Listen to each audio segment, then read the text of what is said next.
Buenos dias from Greenway Parks. This is the Rorschach Argentina update from the 10th of April, 2025. A quick summary of what's going down in Argentina. On Thursday the 3rd, the Senate shut down President Milei's attempt to push two Supreme Court nominees, Lijo and Manuel Garcia Mancilla, into office through a presidential decree. Lawmakers from across party lines argued the move sidestepped constitutional rules requiring Senate approval by a two-thirds majority. The vote revealed deep divisions, with critics slamming Lijo's slow judicial track record and Garcia Mancilla's conservative stance, especially on abortion. The government lashed out, accusing the Senate of sabotaging progress and politicizing justice.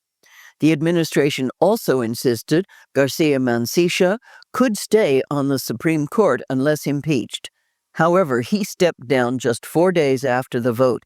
In his resignation letter, he insisted the court urgently needs to fill its empty seats and warned that running it with just 3 justices creates a dangerous illusion of normalcy.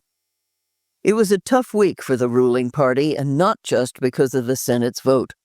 After Donald Trump slapped a 10% tariff hike on all Argentine imports last week, the country's stock market took a nosedive, with their Merval index plunging over 7%.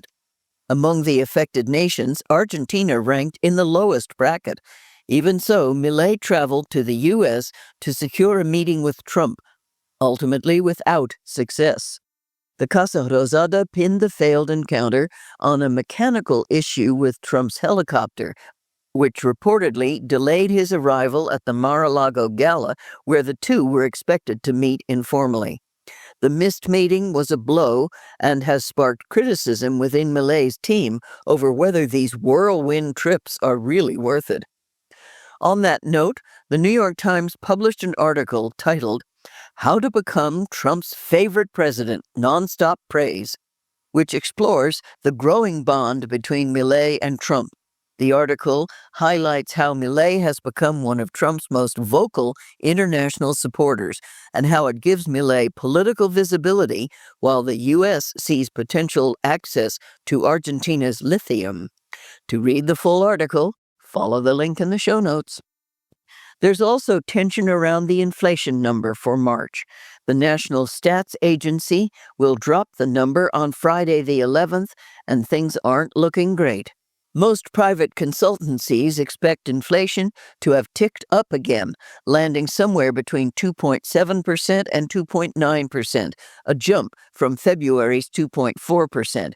Still, Luis Caputo, the economy minister, insists inflation is going to collapse. It's just a matter of time.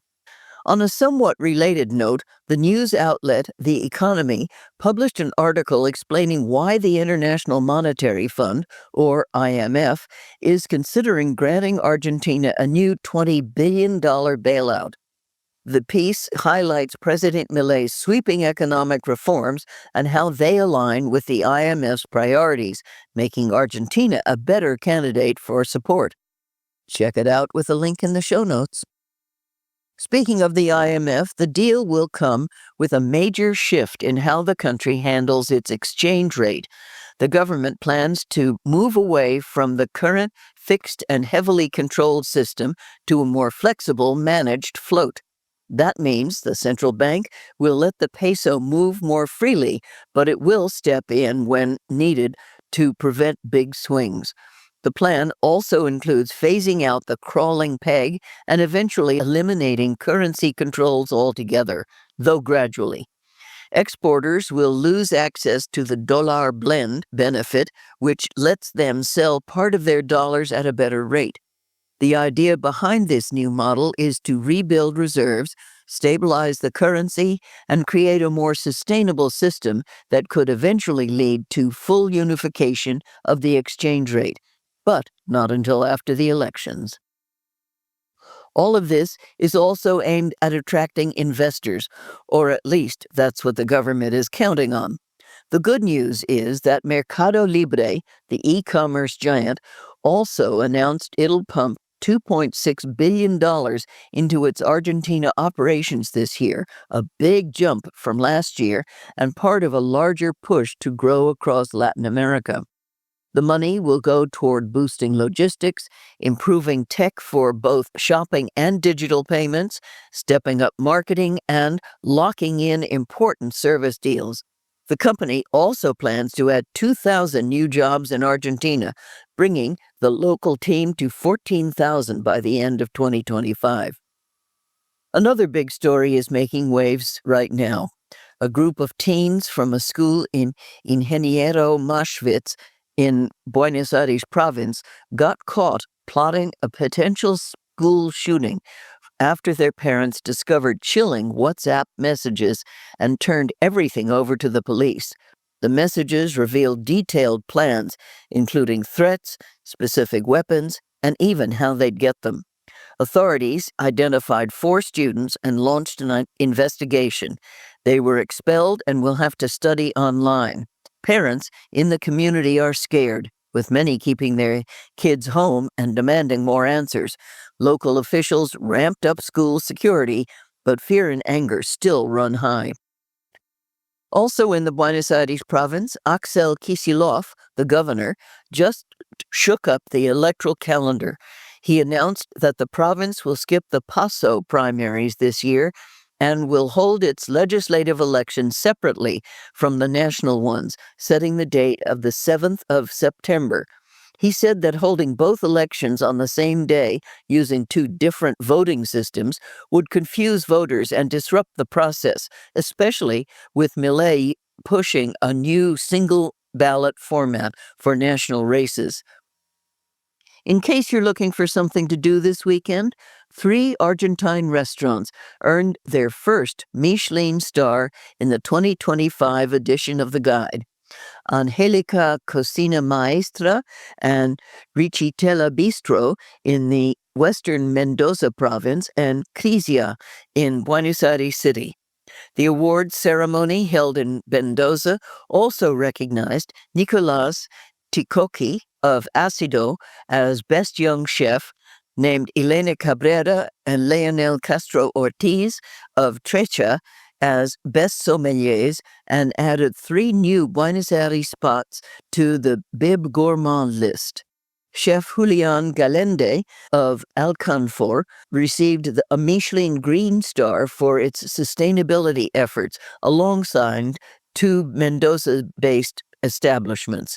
Argentina's Michelin Guide now features 60 recommended restaurants in just its 2nd year in the country. Here's another recommendation. A group of Argentinians in their 90s created a podcast, Noventa y Contando, a platform where they openly discuss everything from health and aging to love, sex, and the importance of staying active in later life. What began as a casual dinner video that went viral on TikTok has evolved into a full-fledged podcast co-hosted by 97-year-old Alberto Chab. The project has even made international headlines with outlets like El País in Spain covering the story. Definitely worth a listen. If you're in the mood for an Argentine film or series, mark your calendar. Netflix is releasing El Eternauta on the 30th of April. Based on one of Argentina's most iconic comics, this 6-episode sci-fi drama stars Ricardo Darín as Juan Salvo, an ordinary man caught in the chaos of an alien invasion triggered by a deadly snowfall in Buenos Aires.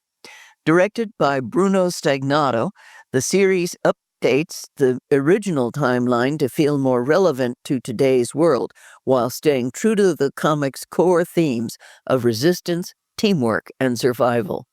A heads up before we go. Easter weekend, or Semana Santa, is coming up from Thursday the 17th to Sunday the 20th. Friday is an official public holiday, and even though Thursday is not, a lot of people treat it like one. Offices close early, schools are out, and some employers give their employees the day off. Expect most businesses and services to be closed. It's also one of the busiest weekends for travel, so if you're thinking of getting out of town, book early and prepare for some serious traffic. And that's it for this week. Thank you for joining us. Enjoying the update? We hope so. And want to chat? Toss us an idea or ask us something? Email us at info@rorschach.com. Nos vemos la próxima semana.